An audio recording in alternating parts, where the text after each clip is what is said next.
sa kulungan ng bagsak ngayon ng dalawang drug suspect matapos ang matagumpay na bypass operation sa Pasay City Police Station. Ang buong detalye ay ihatid ni Patrolwoman Ivy Corporal. Arestado ang dalawang individual sa ikinasang bypass operation ng Pasay City Police Station dakong alas 6:45 ng gabi sa David Street, Barangay 23, Zone 2 sa Pasay City.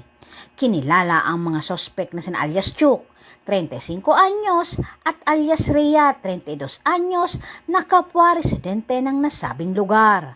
Nakuha sa kanila ng operatiba ng Pasay City Police ang 5 plastic sachet ng hinihinalang shabu na may kabuuang bigat na 5.5 gramo na may malaking halaga. Kasama din sa na-recover ang isang 500 peso bill na ginamit bilang bypass money at isang itim na pitaka.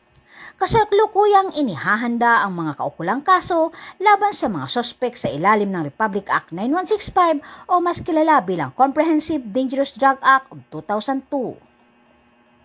Mula dito sa Camp Bagong Diwa, Bikutan, Taguig City, ako po ang inyong PNN correspondent, Patrolwoman Ivy Corporal, alagad ng batas, tagataguyod ng Balitang Pulis.